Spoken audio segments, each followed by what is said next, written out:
ఏం తప్పు చేశారని నిరుద్యోగుల్ని చిక్కడపల్లి లైబ్రరీలో బంధించారు రేవంత్ రెడ్డి గారు?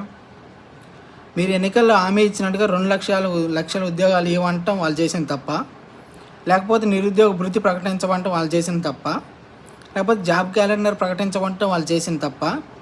ఇది ప్రజాప్రభుత్వం అని చెప్తున్నారుగా. ప్రజాప్రభుత్వంలో ర్యాలీ చేసే స్వేచ్ఛ కూడా నిరుద్యోగులకు లేదా? అంటే నిరుద్యోగులు ర్యాలీ చేయకూడదా? అదేమన్నా మా పాపమా తప్పిదమా? మరి అంత తప్పిదం చేస్తే వాళ్ళని లైబ్రరీలో ఉంచడం ఎందుకు? అరెస్ట్ చేసి జైలుకి పంపండి. మహా పాపం చేశారు కదా సార్.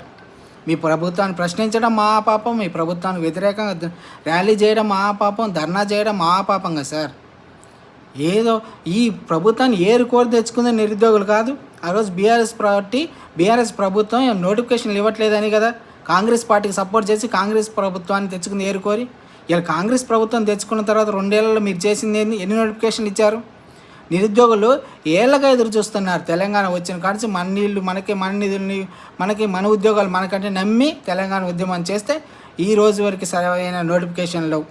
అట్లా బీఆర్ఎస్ పార్టీ అప్పుడు మోసం చేసింది, ఇప్పుడు కాంగ్రెస్ పార్టీ మోసం చేస్తుంది. నిరుద్యోగులు గోడు ఎవరు వినాలి సార్? ఎవరు పట్టించుకోవాలి?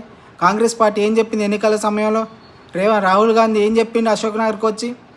ఇవాళ నిరుద్యోగులు ర్యాలీ చేస్తామంటాం కూడా తప్ప. నిరుద్యోగులకు ర్యాలీ చేసే స్వేచ్ఛ లేదా? మీరు ఎన్నికల్లో ఇచ్చినట్టు 2 లక్షల ఉద్యోగాలు ఇయ్యరు, జాబ్ క్యాలెండర్ ప్రకటించరు, నిరుద్యోగ భృతి ప్రకటించరు. కానీ అయినా మిమ్మల్ని ప్రశ్నించొద్దు, మిమ్మల్ని ప్రశ్నించకుండా ర్యాలీ కూడా చేయొద్దు. ఏం ప్రభుత్వం సార్ ఇది? స్వేచ్ఛ ఇయ్యరా నిరుద్యోగులకి? ఎందుకు స్వేచ్ఛ ఇయ్యరు సార్? మిమ్మల్ని ఏరుకోరి తెచ్చుకున్నందుక? కాంగ్రెస్ పార్టీ రావాలి మా కళను నెరవేర్చిద్దని వాళ్ళు కోరుకున్నందుక?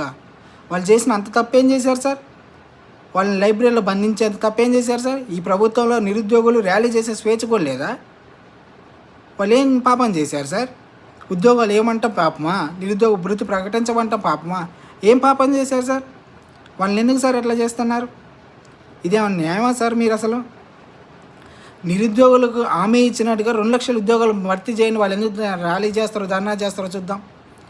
అవి భర్తీ చేయరు. వాళ్ళ నిరుద్యోగుల్ని ర్యాలీలు చేయకుండా, ధర్నాలు చేయకుండా వాళ్ళని బంధించడం. వాళ్ళు ఏదో మహా పాపం చేస్తున్నట్టు. వాళ్ళు నిజమే పాపం చేసినట్టే ఉంది సార్. ఏరుకోరు మేము మీ ప్రభుత్వాన్ని తెచ్చుకున్నారుగా, మా సమస్యలు పరిష్కరిస్తారు, మాకు నోటిఫికేషన్లు ఇస్తారని తెచ్చుకోరుగా. అదే పాపం పట్టింది. అందుకే మీరు వాళ్ళని లైబ్రరీలో బంధించారు. అంతేనా సార్?